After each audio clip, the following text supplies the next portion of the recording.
I've noticed there's a big difference between how we look at a regular generic brand versus how we perceive a luxury brand.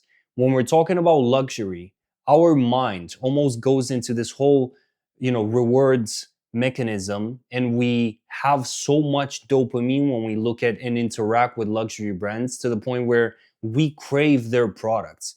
And that's done on purpose. And this is what we're going to cover in this video, because luxury brands understand they need to literally get into your minds. They need to run psychological operations on your nervous system in order for you to, on a deep identity level, be like, okay, I gotta drop 100,000 or 200,000 on this brand because it resonates with me at that level. And so in this video, I'm gonna break down the neuroscience. We're gonna dive deep into identity manipulation, all of these luxury signals, and also take a look at case studies because they're really important for you to understand how this is done on a practical level so that you can take these and apply them to your own brand. And obviously, doing that in an ethical way. So let's jump in here. This is how luxury brands use psychology to control your mind, right? So I want to touch on this, like the neuroscience behind it first, because this is how luxury hijacks your dopamine. So the thing is, researchers like put people in, MRI machines and show them luxury brands logos, and they found that luxury brands activate the reward centers in the brain. So these are the same, literally the same exact areas that light up for pleasure, attraction, and reward, right? While at the same time, like budget brands activate what we call the insula. So this is the region associated with the negative emotions and effortful evaluation. So your brain literally categorizes luxury as pleasure and budget brands as work. And this is super simple to understand because when we're talking about a low level brand, usually people try to price shop, right? You try to compare, like, let's take even like a Zara, because Zara is not a high level like luxury fashion brand, right? Like when we're talking about Zara and other brands like H&M, let's say, people are constantly gonna, they're constantly gonna compare prices. And that to the human brain signals what? Signals I gotta put in a lot of effort just to buy like this sweater.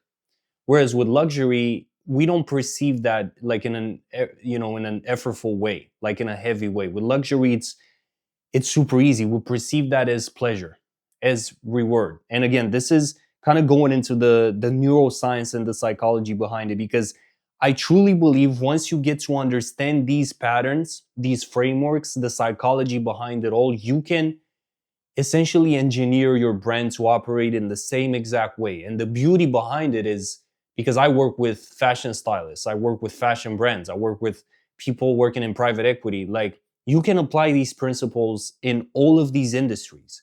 And this is all about pattern recognition, which is what we're going to dive in today. So this is also a principle on a deep like human level that is called the identity integration. So essentially, when you see a luxury brand, your brain doesn't just process it as an object. I said it like in the beginning, your brain unconsciously asks, is this me? Could this be me? Right? What would I become if I actually own this? Because the brand becomes psychologically integrated with your identity before you've even made any conscious decision. This is the core of what they do. I said it time and time again. It's never about the product.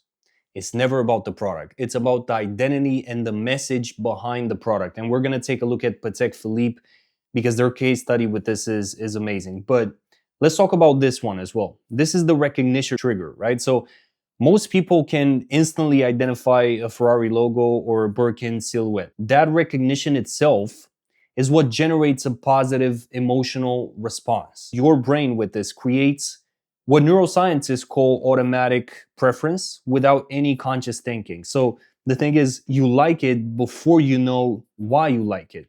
And it's very interesting because if you look at a lot of these luxury brands, especially when we're talking like watches, a lot of people don't even know why they want that watch so much, but it's because it does something to them, right? On a deep psychological level.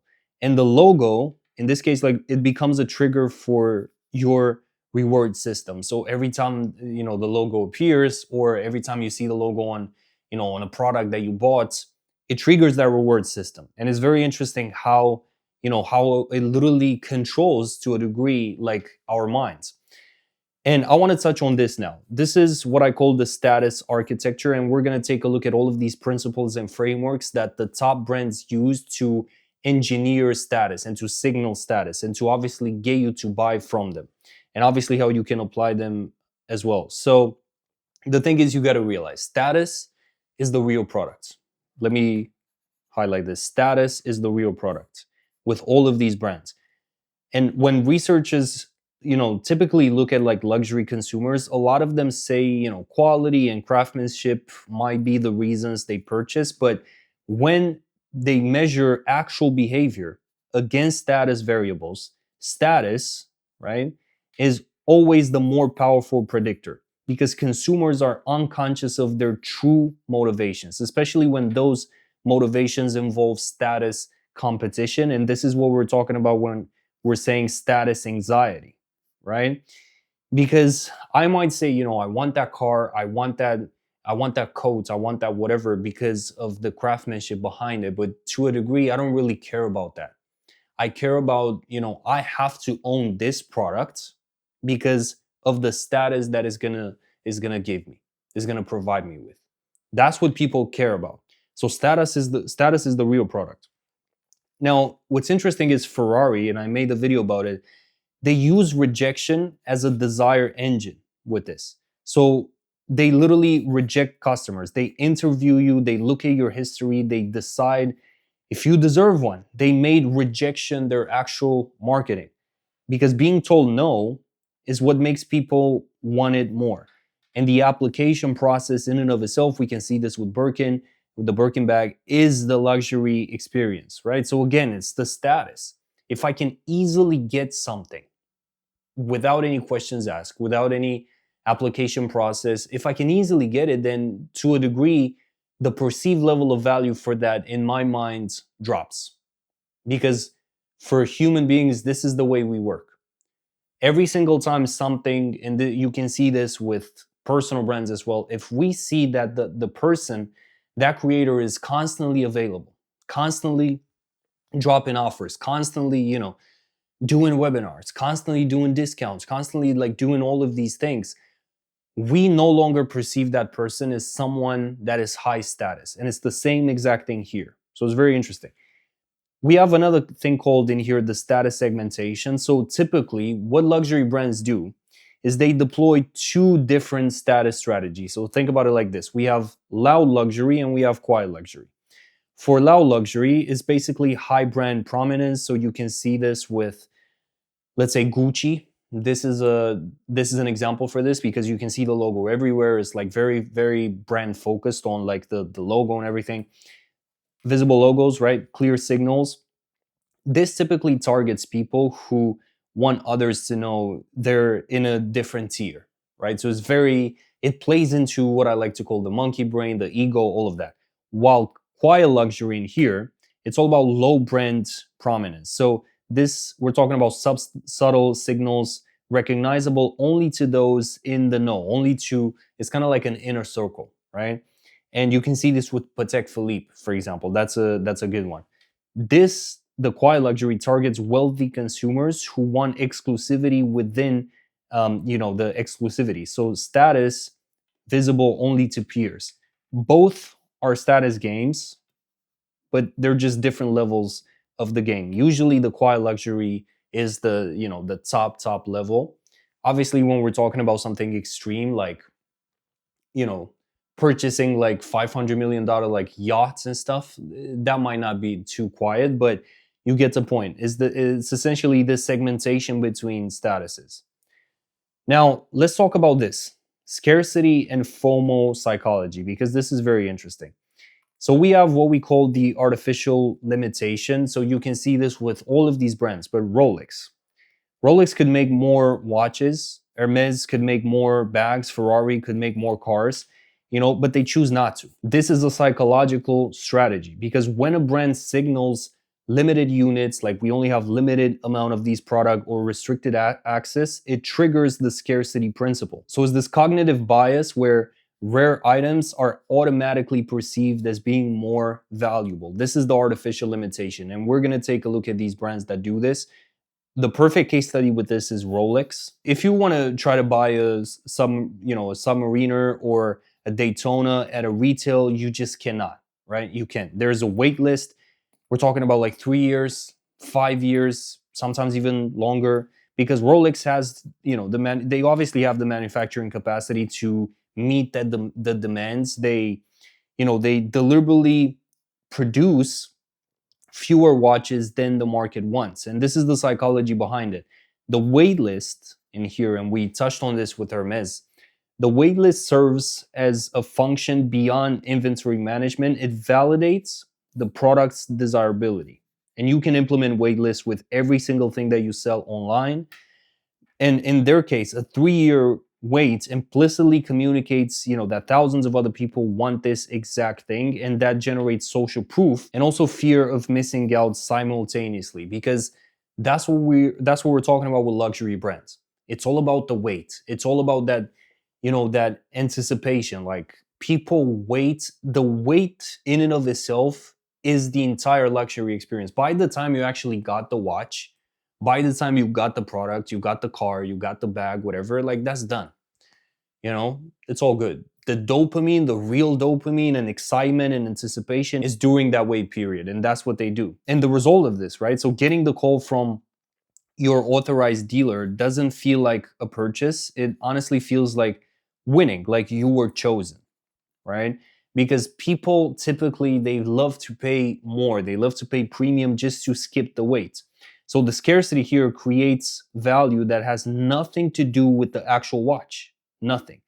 Because research shows that 57% of luxury consumers are most influenced by limited edition releases. So the scarcity triggers impulsive behavior independent of actual product quality. So again, it's not about the watch. It's not about the mechanism of the Rolex. It's not about any of that. It's about the entire waiting period, and it's about the actual status and also the urgency that is manufactured and literally engineered by the brand. And Rolex understands this. So let's move on. Let's talk about FOMO engineering here, because this is kind of in the same lane. There's an interesting concept that I wanted to talk about here, which is the loss aversion exploit, right? Because your brain's fear of loss exceeds its attraction to equivalent gains, right? So we perceive loss as being like, the fear of loss is so much higher than, the potential of gaining something at the same level. And this is called loss aversion. And missing out on a limited release creates cognitive dissonance and regrets that outlast the pleasure of a normal purchase. And luxury brands know this. They've mastered this, right? They engineer FOMO through exclusive drops, invitation-only events, and time-bounded offers. And social media only amplifies it. So when influencers, for example, they showcase items that are not available to everyone, the FOMO response activates across millions of people at the same time. It's about engineering that fear of missing out. So if you present, no matter what you're selling, if what you're selling is so 24/7 is available, if it's there, if anybody can purchase it, the perceived value for it is going to drop. Whereas if you understand that the more you get people into your ecosystem and tell them, look, you cannot have this instantly, you have to wait, then the perceived value goes up. And then obviously you can charge even more. That's the whole point. Now, let's talk about the qualification game, because this is another tactic that luxury brands use to literally get into your mind and control your mind, and it's very interesting. The thing is, they make you prove yourself, and if you've never purchased something in this space, like in the luxury space, you might sit here and you might go why does this matter? Why do I got to prove myself? It's just the way the branding and the marketing at that level goes. Because normal brands, they usually tell you, if you have money, you decide if you want the product. But luxury brands, you have money, but they decide if you deserve the product. And this is the qualification game. And it's one of the most powerful psychological levers in luxury. So let's take a look in here at the case study from Hermes. I talked about it before, but this is one of the best examples in modern marketing and in branding overall. And there are a lot of patterns that we can learn from here. So obviously you cannot walk into an Hermes store with, $15,000 in cash and just buy a Birkin bag. It doesn't work like that. There's a process to it, right? So first they tell you, you gotta build this purchase history. That's what they call it. So I talked about it before, but this is the also the concept of like beyond the qualification is the concept of putting relationship above transaction. And they double down, and you can see this with Ferrari. They double down on this idea of you have to build a relationship first before we allow you to make that purchase. In this case, the Birkin. And you can buy scarves, you can buy small leather goods, you can buy shoes. You got to spend money on things that are not the Birkin, essentially not the thing that you want to buy. Second, you have to develop a relationship, what I touched on here, with a sales associate, and they need to know you, like you. They need to essentially deem and say that you're worthy. And third, after months or even years of waiting for this, you might finally be offered the opportunity to purchase a Birkin. Maybe. It's a, let's say, 90% chance. It's not guaranteed. And this is very interesting because this is what gets people so obsessed with the Birkin bag. If you ask people in general, of course, there's a craftsmanship to it, don't get me wrong, but the hype around it, it's very intentionally engineered. And this is what we're talking about. Because the psychology behind this is this essentially flips the entire power dynamic. And you got to understand power dynamics when we're talking about branding. Because you're not the customer deciding if you want them. You're the applicant hoping they want you, right? So instead of me just walking in and what they say, like constantly, like the customer is always right. Instead of me walking in there and having the power, they have the power. So to a degree, the dynamic changes where I have to chase them. I have to apply. I have to go through the process of building a relationship. They don't have to do anything. They're just there. And it's a very interesting shift in power dynamic. And that is going to make you want the Birkin exponentially more because the effort justification principle, right? This is the principle behind it. The harder you work for something, the more you're going to value it, obviously. And that's why they make you, work and wait for so long because they understand this. Because the more you wait for this, the more you're going to justify it in your mind that this is worth it.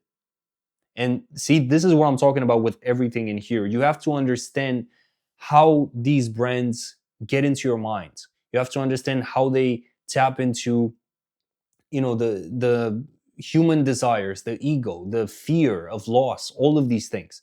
Because then not only you can, I don't want to say protect yourself from it because, there's nothing wrong with like purchasing luxury products or selling luxury products, obviously.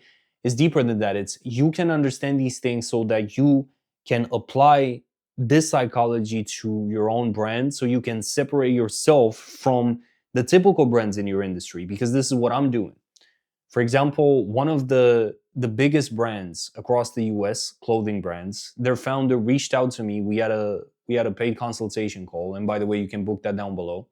And we started working together, and it's the same exact principle. I told them we have to position your brand, not just as another like up and coming fashion brand for men, that sells nice coats, nice sweaters.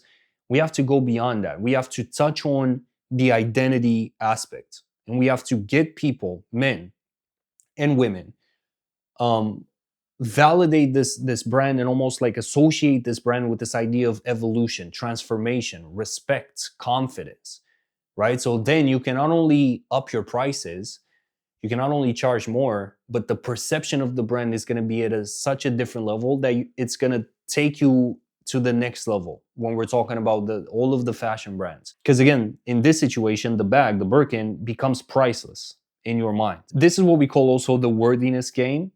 And this is why this works in general, is because Hermes taps into a repressed desire that most people will not admit. And this is the desire to be chosen. I don't care who you are. I don't care like where you are, how much money you make, what you do. We all have this desire to be chosen, to feel worthy. So, it's also this idea to be a part of an exclusive group that others are locked out of. And the thing is, society tells us everyone should be equal, everyone, everyone should have the same opportunity and whatever. That's fine. But secretly, like, people, they want to be special. They want to feel special. So Hermes gives you a way to prove that you're special. It's very smart what they do. They give you a way, like, okay, you want to be special? Prove it. You got to work for it. And it's very good, because then at that point you earn the access that others didn't. So this is the worthiness game. So next in here we have obviously identity manipulation, and this is something very, very in depth. And if you're still watching, this is going to be amazing. So this is what we call selling the gap, right? Luxury brands sell the gap between who you are and who you want to be, because your mind knows there's a difference between these things: your actual self, your ideal self, and your social self. So your actual self is here, your ideal self is here, and the luxury brands position themselves right here with their products, right? They sell the gap. They market directly to the gap between the actual and ideal, right? The product is positioned as the bridge that is going to get you from the actual self to your ideal self. And it's this idea: buy this and you're going to finally close the gap. You're going to finally become that person that you deserve to be, that ideal self that you want to be, right? This is the whole point of selling the gap. And when we're talking about identity manipulation, Patek Philippe is one of the best brands at this, and I'm going to show you why. So this is the case study. So they have this, famous, one of the most famous campaigns and ads is this idea, like, you never actually own a Patek Philippe. You merely look after it for the next generation. And this is extremely, like, on a psychological level, it's extremely powerful, and I'm going to show you why. Because they're not selling just a watch. They're not selling timekeeping, and they're not even selling luxury. Because I was thinking about it, and I'm like, yeah, they're not even selling luxury. They're selling your identity as a patriarch, a legacy builder, a link in a generational chain bigger than yourself. So this is huge, because again, it's not just the watch, it's not even just the luxury, it's not a wait list. It's selling this concept that once you buy this watch, you're not necessarily just you're not the owner of it. You just keep it for the next generation. So they give you this role. They anchor you in this identity. And once that happens, it's game over, basically. So the psychology, when you buy a Patek, you're not buying just metal and like mechanics, you're buying meaning. Whenever you can sell meaning with your brands, in general, like, you won. Because nothing defeats identity. Nothing defeats this feeling of, of meaning. And you're buying with this, you're buying the feeling of being someone who builds generational wealth, someone who thinks beyond themselves, someone whose family will remember them. And the watch becomes a physical manifestation of your highest self concept. This is extremely powerful. So what they give you, Patek, is something so much deeper than just this idea of I own this watch or whatever. They position you on an identity level. They manipulate and engineer your identity to want to embody this role of, the guy that is building, generational wealth, the guy that is continuing to spread wealth in his family, and somebody, like I said here, whose family will remember for generations to come. So they provide you with this idea of being timeless. And this is so powerful. When you understand this with your brand as well, if you can provide people with a sense of meaning that is so much deeper than just the product itself, you won. Because there's nothing that compares to that. And this is what we call identity integration. This is the principle behind it. Because price becomes irrelevant when identity is at stake. We're talking about 50,000, 100,000, 200,000. It doesn't matter, right? It doesn't matter. If the watch represents who you want to be at your core, the number doesn't matter, because you will find a way. You will find a way. I don't care, like, if that represents who you want to be, who you want to, that version, that ideal self, that you want to achieve, you're going to find a way. And this is why 80% of luxury decisions are emotional, not functional, because the satisfaction comes from perceiving yourself as the type of person who owns this. The product is secondary.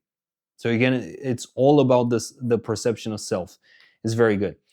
Next, we have this idea of the fantasy purchase with Patek, which is very interesting because one researcher at one point they interviewed, a couple of luxury consumers, and one of them said this: "I'm willing to spend several months of salary on luxury brands because it makes me feel like a rich person." And that's the exact mechanism.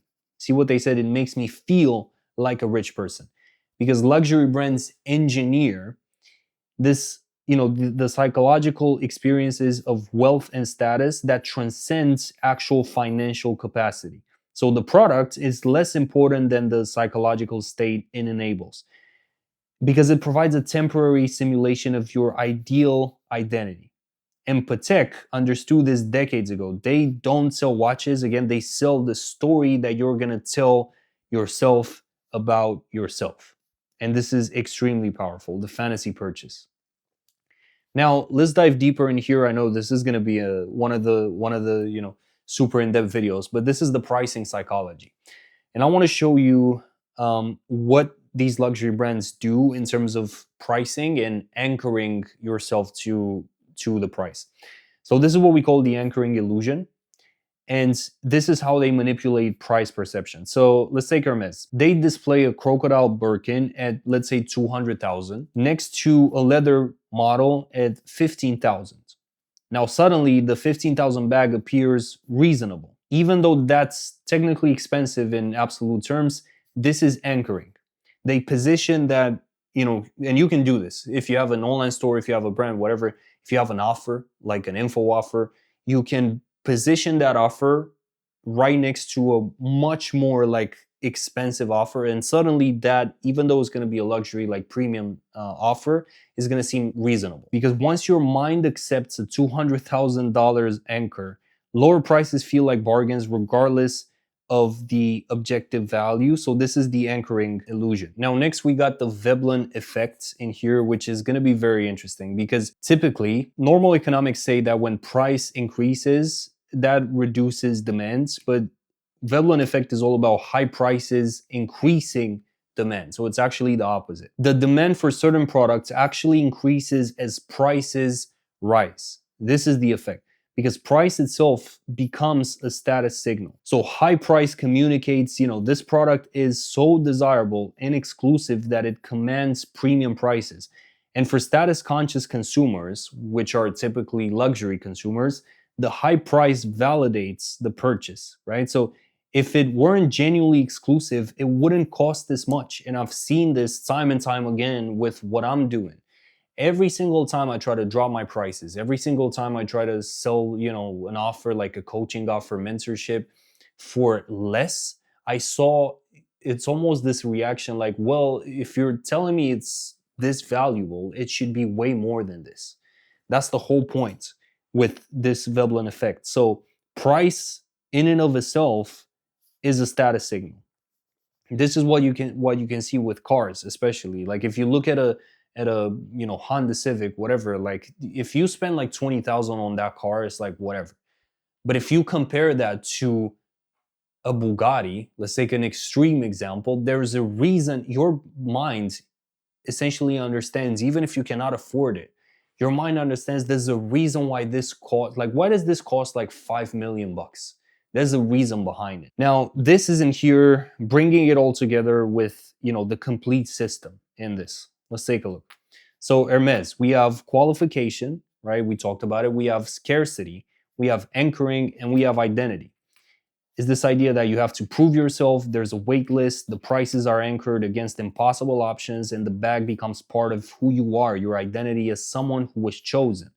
Rolex, we're talking about scarcity, social proof, the Veblen effects, the status, limited production, and everybody knows about the wait list. Higher prices increase the demand, and wearing a Rolex signals essentially membership in an exclusive club, right? Next, Ferrari. We have rejection, we have scarcity, we have identity, we have status, right? So they reject customers. Again, there's a wait list, and then you're accepted. And owning a Ferrari becomes your identity. It's signal status that money alone cannot buy. And again, it's very interesting because it's not even about the money that you spend, because money cannot buy the status that these products and these brands engineer. Patek Philippe, again, we have identity, we have heritage, we have emotional narrative, and we have the price justification. So they sell your role as a legacy builder. Centuries of craftsmanship, emotional storytelling that transcends the product, and the price obviously becomes irrelevant against generational meaning, right? And what I want to highlight with this, now that we're kind of wrapping up, is no single mechanism can create a cold brand. You got to use them all. And this is why I talked about all of them, because the stack is what creates the colds, right? So scarcity plus identity plus rejection plus status plus emotional narrative equals irrational desire. And each mechanism reinforces the other. So they create a psychological architecture that makes you, the customer, feel that owning their product is essential to becoming your highest self, right? So use um, all of these mechanisms and put them in together, stack them together, and use them for your brand. You can extract the best principles, the best tactics, and then apply them to what you're doing. And if this was valuable to you, drop a subscribe. I'm gonna see you in the next video, and we're gonna do a bunch more of these. And honestly, we're gonna have a lot of fun because there's so much more in depth and interesting than your typical like how to build an offer or how to sell something. Because again, this is literally the top level in terms of marketing and branding. And once you understand this, your life will change. So I'll see you in the next one.